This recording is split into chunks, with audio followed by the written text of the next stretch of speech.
بسم اللہ الرحمن الرحیم۔ السلام علیکم۔ آج کی تاریخ مجھے بتانے کی ضرورت نہیں ہے، آپ کو اچھی طرح پتہ ہے کہ آج تاریخ کیا ہے۔ تو براہ راست خبر پہ آتے ہیں۔ میں نے دن چلیں بتا دیتا ہوں کہ جمعرات کا آغاز ہو گیا۔ تاریخ میں نہیں بتاؤں گا، تاریخ آپ کو اچھی طرح پتہ ہوگی، ہر جگہ آج کی تاریخ کے چرچے ہیں۔ اور کل مفتی علی اصغر صاحب نے، جو رویت ہلال کمیٹی کے ممبر ہیں، انہوں نے بھی بتایا کہ چاند نظر نہیں آیا، اور جو آج 30 شوال ہے، اور کل جو ہے وہ نئے اسلامی ماہ کی 1 تاریخ ہوگی۔ آج جو ہے وہ 30 شوال ہے۔ چلیے اتنا آپ کو بتا دیتا ہوں، باقی تاریخ آپ کو پتہ ہی ہے۔ تو معاملہ یہ ہے کہ دو ججز کے معاملے پر جو 2 بینچز بنے ہیں، جن کے حوالے سے میں لاسٹ ویڈیو میں آپ کو بتا چکا ہوں، اس کے بعد کامنٹ ٹانگ گئی ہیں۔ ہمارے دوست اویس کیانی صاحب نے بڑی اہم خبر بریک کی ہے اپنے ٹی وی چینل کے اوپر، اور رات گئے یہ انہوں نے خبر بریک کی ہے، اور یہ بڑی امپورٹنٹ چیز ہے، کیونکہ اس سے نظر آ رہا ہے کہ حکومت کیا کھیل اور کھلواڑ کرنے جا رہی ہے۔ کانپیں ٹانگی ہوئی ہیں، لیکن ڈرامہ کیا کرنے جا رہے ہیں۔ اویس کیانی صاحب نے بتایا ہے کہ جو بابر ستار صاحب کا ڈیٹا لیک ہوا ہے، اس پر وزیراعظم شہباز شریف صاحب نے نوٹس لے لیے۔ اس وقت جب یہ جو ہائی کورٹ ہے اس نے معاملہ خود ٹیک اپ کر لیا ہے، 3 ججز کی 3 رکنی بینچ بن گیا ہے۔ 3 ججز سنیں گے بابر ستار صاحب کا معاملہ، اور 3 سنیں گے محسن اختر کیانی صاحب کا معاملہ۔ بابر ستار صاحب کا جو معاملہ ہے وہ سنیں گے محسن اختر کیانی صاحب کی سربراہی میں۔ یہ 3 رکنی بینچ ہے جو سنے گا۔ اس میں اویس کیانی صاحب کی خبر کے مطابق وزیراعظم نے جسٹس بابر ستار کے ذاتی ڈیٹا لیک ہونے پر نوٹس لے لیا۔ وزیراعظم کے معاملے پر وزیر قانون اعظم اور اٹارنی جنرل منصور عثمان عوان سے مشاورت، کیونکہ میں نے آپ کو بتایا کہ کامپین ٹانگیں گی، کیونکہ اب ہائی کورٹ جس طرف معاملے کو لے کر جا رہی ہے، ایک کلپٹ جو ہے وہ سامنے آئے گا، کس نے یہ ڈیٹا لیک کیا اور یہ ڈرامہ کیا کر رہے ہیں وہ بھی ذرا سن لیں۔ آگے بتایا گیا ہے کہ جناب وزیراعظم نے کہا ہے کہ معاملے کی تحقیقات لازمی ہونی چاہیے، لیکن قانون اپنا راستہ ضرور لے۔ حکومت یا ریاستی ادارے کو اس مہم کا ذمہ دار قرار دینا کوئی ذمہ دارانہ بیان نہیں، کیونکہ یہ بیان کس نے دیا؟ یہ بیان تو نہیں، ریمارکس ہیں۔ کس کے ریمارکس ہیں؟ اطہر من اللہ صاحب کے ریمارکس ہیں۔ اطہر من اللہ صاحب کے ریمارکس کیا ہیں؟ انہوں نے کہا کہ تو حکومت کے پاس یہ ڈیٹا تھا، حکومتی اداروں کے پاس ڈیٹا تھا، یہ کیسے چلا گیا سوشل میڈیا کے اوپر؟ اس کے بعد بتایا گیا ہے کہ حکومت یہ کہہ رہی ہے، حکومتی ذرائع یہ کہہ رہے ہیں کہ جدید دور میں ہم یہ نہیں کہہ سکتے کہ کسی حکومتی فرد کی طرف سے یہ ڈیٹا لیک ہوا ہوگا۔ مطلب اس سے بھونڈی کیا بات ہو سکتی ہے؟ جو کانفیڈینشیل ڈیٹا ہے، جو حکومتی ادارے کسی کو نہیں دے سکتے، حکومت کہہ رہی ہے کہ جدید دور میں ہم یہ نہیں کہہ سکتے کہ کسی حکومتی فرد کی طرف سے یہ ڈیٹا لیک ہوا ہو۔ کمپیوٹرائزڈ ہے ڈیٹا، سب کچھ کمپیوٹرائزڈ ہے، اور سب ریکارڈ الیکٹرانک ریکارڈ ہے، اور ریکارڈ تک رسائی ہیکنگ اور دیگر ذرائع سے بھی ہو سکتی ہے۔ یعنی اب یہ معاملہ ہیکرز پر ڈالنے کی کوشش کی جا رہی ہے کہ ہیکرز نے کوئی ڈیٹا ہیک کیا، اور ہیک کر کے اور صرف بابر ستار صاحب کا ڈیٹا لیک کیا اس نے۔ اور کس وقت لیک کیا؟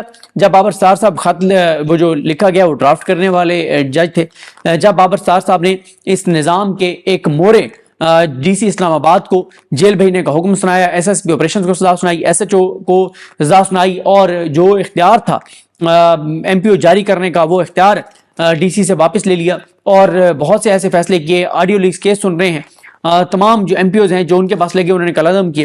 اور پھر یہ بتایا گیا ہے کہ وزیراعظم نے کہا ہے کہ ان سب معاملات پر تحقیقات ہونی چاہیے۔ پبلک انفارمیشن کا زمانہ ہے، پبلک آفس ہولڈرز کی معلومات عوام کے پاس ہوتی ہیں۔ پبلک آفس ہولڈر کی معلومات عوام کے پاس یہ کون سی معلومات ہیں کہ ان کا ٹریولنگ ڈاکومنٹس جو ہیں ان کے بیوی بچوں کے، وہ کیسے آگے؟ وہ تو کسی کے پاس نہیں ہوتے، وہ تو کہیں آن لائن نہیں پڑے ہوتے۔ واضح طور پہ پتہ ہے کہ آپ نے خود لیک کیا۔ اور پھر اس کے بعد کل میری عمران ریاض خان صاحب سے بات ہو رہی تھی، شاید عمران ریاض خان صاحب نے اس پہ ویلاگ بھی کیا، میں ان کی میری نظر سے نہیں گزرا، میں 2 دن کیونکہ مصروفیت اس طرح کی تھی کہ میں عمران بھائی کا ویلاگ نہیں سن سکا۔ لیکن عمران ریاض خان صاحب یہ کہہ رہے تھے کہ ارشد شریف صاحب کی تصویر جب وہ جا رہے تھے بیرون ملک، تو ان کی تصویر جس اینکر نے ٹویٹ کی تھی، بابر ستار صاحب کا ڈیٹا بھی اسی اینکر نے ٹویٹ کیا۔ جو اس کے علاوہ بھی جو بنی بنائی خبریں آتی ہیں، اتنی بڑی تحریر آتی ہے، جو بنی بنائی، جو فول سٹاپ کوما بھی وہ چینج نہیں کرتے وہ اینکر، ان کی طرف سے کروایا گیا۔ بلکہ میں آپ کو ایک انٹرسٹنگ واقعہ بھی سنا دوں۔ میرے پاس میرے ایک دوست بیٹھے تھے، اور وہ اکثر ہمارے ہاں رپورٹرز میں آپس میں یہ ہوتا ہے کہ جب کسی کے پاس بڑی خبر آئے نا، تو وہ پھر تھوڑا سا ریئلائز بھی کراتا ہے کہ میرے پاس بڑی خبر ہے۔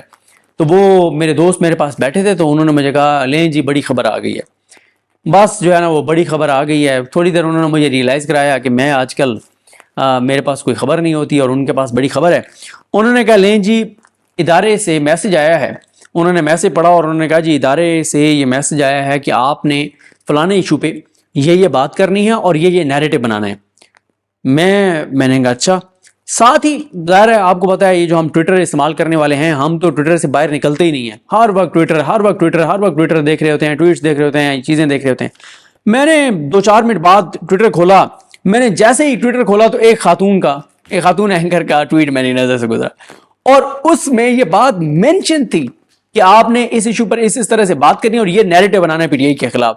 میں نے اپنے اس دوست کو بتایا, میں نے کہا نہیں جی آپ بڑی ہائپ کریٹ کر رہے تھے اور آپ مجھے احساس کمتری کا شکار کر رہے تھے اور آپ اپنا ریئلائز کرا رہے تھے کہ آپ کے پاس بڑی خبر ہے. وہ محترمہ نے تو ٹویٹ کر دیا اور یہ بات اس کے اندر لکھی ہوئی ہے بریکٹ میں کہ یہ آپ نے نیریٹو بنانا ہے اور یہ کرنا ہے اور وداؤٹ ایٹریبیوشن اور یہ ساری چیزیں. اور وہ انہوں نے اسی وقت ہی ٹویٹ کیا تھا جب میں نے دیکھا تھا 1 منٹ ہوا تھا.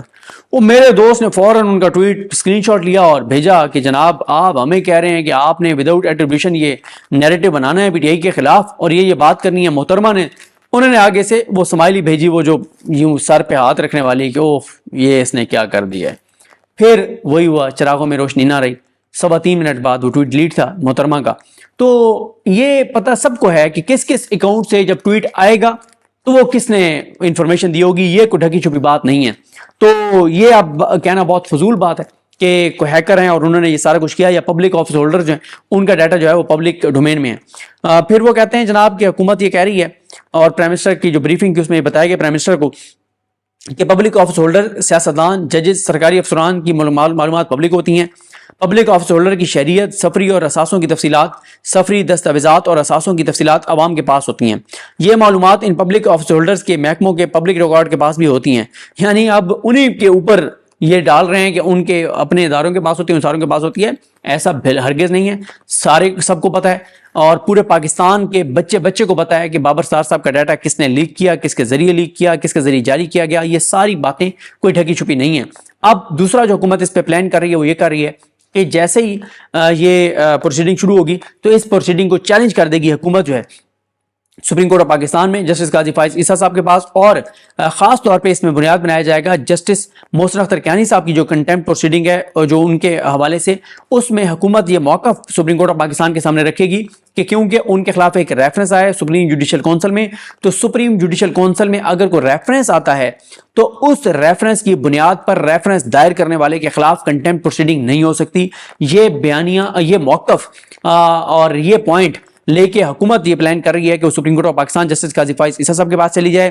اب اس میں معاملہ یہ ہے کہ قاضی صاحب کس بینچ کے سامنے لگائیں گے, اسی 6 رکنی بینچ کے سامنے لگائیں گے, لیکن وہ تو ابھی کیونکہ منصور علی شاہ صاحب باہر جا رہے ہیں وہ بینچ مکمل نہیں ہوگا.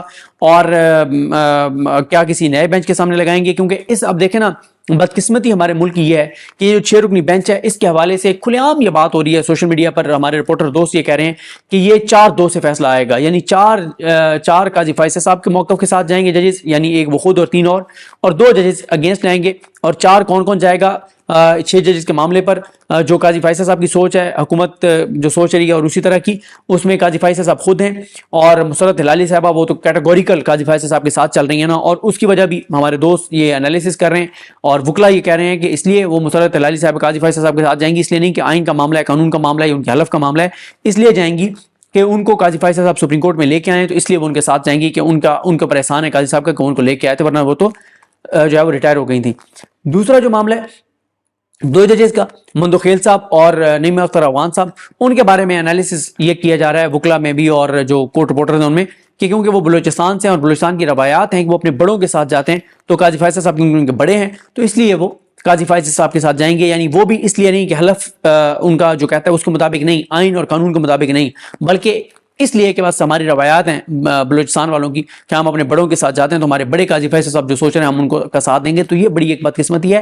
اگر ان 6 ججز کے پاس لگا تو پھر کافی چانسز ہیں کہ یہ ہو سکتا ہے کہ 4 ججز, پھر اگر جو بات ہو رہی ہے کہ 4 ججز جو ہے وہ قاضی صاحب کے بیانی کے ساتھ ہیں 3 اور, تو یہ 4-2 سے پھر یہ پروسیڈنگ سٹے بھی ہو سکتی ہے. یہ بھی پلان کیا جا رہا ہے کہ اس سارے معاملے کو جو ہے وہ سپریم کورٹ لے جایا جائے. باقی اس وقت جو اپڈیٹس آ رہی ہیں وہ یہ آ رہی ہیں کہ چھاپے جو ہیں وہ پڑ رہے ہیں پورے پاکستان میں, خاص طور پہ پنجاب میں, اسلام آباد میں, اور ابھی جو اطلاعات آ رہی ہیں بلکہ ویڈیو بھی آ گئی ہے جو توڑ پھوڑ کی گئی ہے. نعیم اختر پنجوتا صاحب جو عمران خان صاحب کی لیگل ٹیم کا حصہ ہیں, ان کے گھر توڑ پھوڑ کی گئی ہے. حالانکہ سب کو پتہ ہے وہ اسلام آباد ہیں, ان کا نمبر بھی آن ہے. کل رات کو ایک ٹاک شو میں بیٹھے تھے, سارا کچھ پتہ تھا, لیکن اس کے باوجود ان کے گھر پہ گئے لوگ اور ان کے گھر میں توڑ پھوڑ کی گئی ہے. ظاہر ہے اس کا مقصد ان کو ہراساں کرنا ہے, خوف پھیلانا ہے, لیکن نعیم اختر پنجوتا نے بہت سخت اس کے اوپر رد عمل دیا اور بہت سخت ٹویٹ کیا ہے. عامر مغل صاحب جو ہیں اسلام آباد میں, ان کے گھر پہ چھاپا مارا گیا, پولیس گئی ہے, اور احتشام عباسی صاحب نے ٹویٹ کر کے بتایا ہے کہ کافی پولیس جو ہے وہ اس وقت اسلام آباد میں ایکٹیو ہے، چھاپے بھی مارے جا رہے ہیں، کنٹینر لگائے جا رہے ہیں، اور کہ آج جو ہے وہ اسلام آباد میں اور پنجاب میں لوگ نہ نکلیں. اب یہ تو آج کا دن بتائے گا، لیکن یہ جو چھاپے ہیں اس سے میسج تو پی ٹی آئی کا کمیونیکیٹ ہو رہا ہے، اور پریس کانفرنس وہی ہے جو ہو گئی ہے، پی ٹی آئی نے بہت سخت کر دی ہے اور سوشل میڈیا پہ سخت تنقید بھی جاری ہے. تو یہ ساری صورتحال ہے. آج کا دن اب اہم ہے کہ آج پتہ چلے گا کہ جو یہ بینچ بنے ہیں دو، یہ آج ہی سماعت کرتے ہیں یا یہ بینچز جو ہیں یہ سوموار کی کوئی تاریخ آتی ہے یا کل جمعے کی تاریخ آتی ہے، یہ پتہ چل جائے گا. مجھے اپنی دعا میں یاد رکھیں. اللہ کریم ہم سب کا حامی ناصر ہو. اور آج آپ نے کسی نے اگر کسی کی برتھ ڈے ہے، آپ نے کوئی کیک نہیں کاٹنا. آج کوئی آپ نے کوئی ایسے کلر نہیں پہننے جو مطلب جو خوشی کے دن پہنے جاتے ہیں. کوئی آپ نے بھڑکیلے کپڑے نہیں پہننے.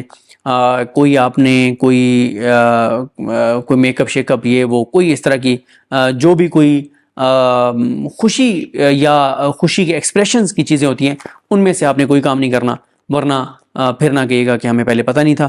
کوئی کسی طرح کی خوشی کوئی مطلب اس طرح کا کوئی ایسا کام نہیں کرنا جس سے یہ اظہار ہو کہ آپ آج خوش ہیں. تو آج آپ نے میری طرح بلیک سوٹ پہننا ہے اور آپ نے سوگوار سا رہنا ہے.